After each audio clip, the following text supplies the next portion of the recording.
Moi moi, it is ya boy, Joinen. Now, happy Halloween if you're an American. It's already the day after in Australia, so we're moving on. My last two videos were Halloween themed if you want to get festive. Okay, so there are so many videos on YouTube that are advice for beginner YouTubers, but there aren't a whole lot of advice for beginner YouTubers by beginners. Probably rightly so, it doesn't make much sense. But when I was starting out, I wanted to hear from people who had just gotten to where I'm at now. Cause like, I only just reached 2,000 subscribers, so everything I had to do to get here is still really fresh to me. It's not something I did years ago and I just remember like, I made videos. I have really specific advice for people who want to get to this stage, or just to 100 subscribers, or 1,000 subscribers, or 1,900 subscribers, if that is your goal. The thing is, the advice for getting to 10,000 subscribers or 100,000 subscribers is completely different to the advice for getting to 1,000 subscribers. Because getting to 10,000 or getting to 100,000, it assumes you already have an audience. But the truth is, you probably don't. The hardest bit is finding any sort of audience, just finding the people that want to watch you. Because they're out there, but how do you find them? So I'll speak from my experience of growing in what I think is one of the hardest areas to grow on YouTube.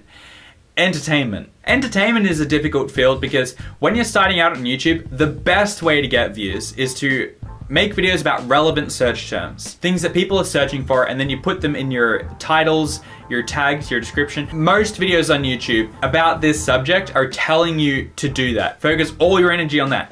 And if you can, then do it. If you do tutorials or reviews or something like that, go all in with your tags and your search terms and all that kind of stuff. Your SEO is what they call it. But here I am making videos about stuff that just no one is searching for. I'm sure people still want to see it, but no one's going to search for it. So we have to dig deeper to figure out how to get that initial audience in fields where search terms aren't really a thing. Search terms can be a thing in entertainment, but like it's not on every video kind of thing. Some videos contain stuff that people search for. Moving on. Okay, so jumping into it, I think as a new creator, there are definitely things you should have in mind and be prioritizing. Now, before I say absolutely anything about what you should be doing on YouTube, I am assuming your content is good. There is way too much good content out there for people to spend time watching bad content. I think it's perfectly fine to upload your bad content, just don't expect anyone to watch it and then expect to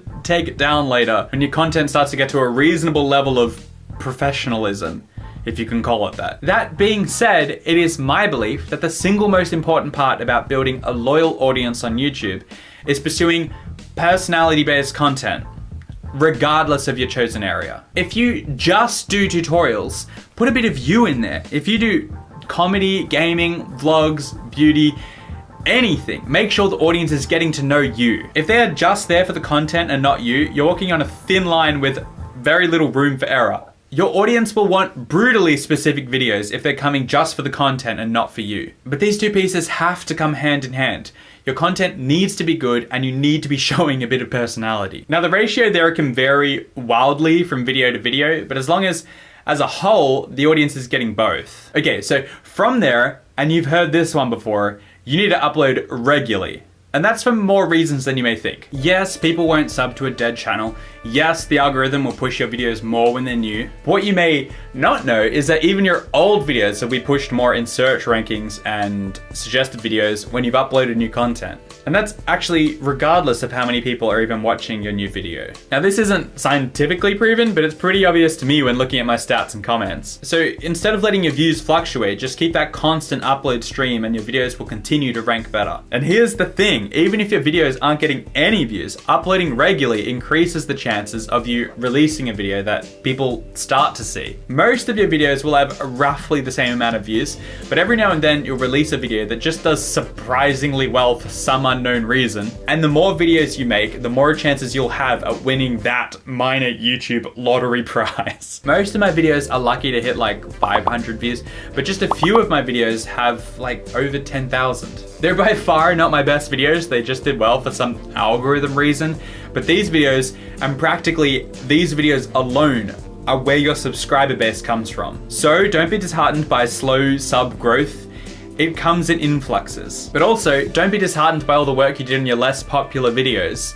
They serve many very important purposes. They keep you fresh in the algorithm's eyes. They pad out your channel for potential subscribers. I mean, no one's subscribing to you if you only have 3 videos. And most importantly, it's the stuff your subs are gonna watch. As a small YouTuber, gaining subscribers is only useful because they increase those small numbers on those unpopular videos. My unpopular videos used to get maybe 30 views, and that's being generous. Now my unpopular videos are getting 500 views plus. It's nothing to write home about, but that is by far enough people watching for me to be motivated to make another one. So you've got to make multiple videos a week.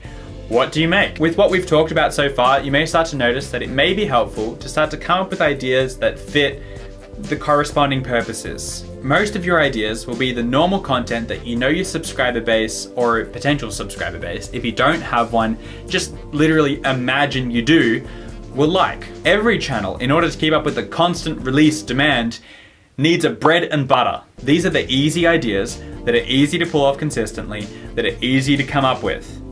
Your default content. Some areas on YouTube are easier than others when it comes to default content. Gaming videos are very straightforward, vlogs are pretty straightforward, beauty tutorials are fairly straightforward, but if you're like me and you want to do entertainment, it's a little harder. In entertainment, this idea is a little more obscure.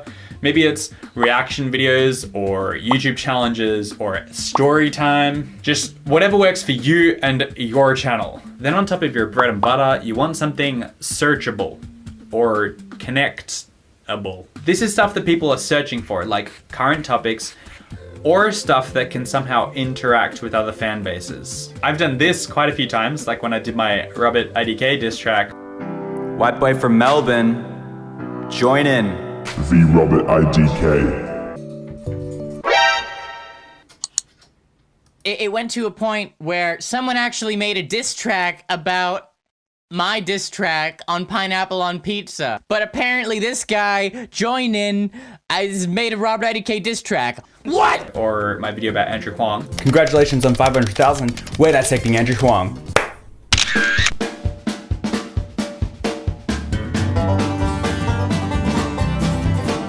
Try to be careful when you're trying to tap into someone else's audience though. It will always be obvious. Just try to be tasteful. It can easily come across as disrespectful or straight up lame. Everyone has different lines and it can be difficult to know where they are. I think the best tip I have is if you're going to try your very best. A half-hearted attempt to appeal to another YouTuber or their audience can seem a bit stingy, but if what you created is good, it won't be a waste of time if you don't manage to appeal to the creator or their audience. Make sure the content can exist in its own right, even if it gets no response. Then on top of that, I have more like doing stuff based ideas. Nothing crazy, they just require a bit more planning and time to pull off. This is like when I do things like making cookies while blindfolded or eating straight MSG. They're just a higher caliber of effort to film and require a bit more time than the regular stuff. Typically, they don't even do any better than the regular content. It's just nice to have different videos to spice things up. Either way, whatever you usually do, just try every now and then to chuck stuff in that you don't usually do. You don't want to lock yourself into one type of content forever. And I believe your audience will appreciate it more if they're with you through the progression rather than just changing everything at once. Everyone's content changes as they grow and get better at making videos.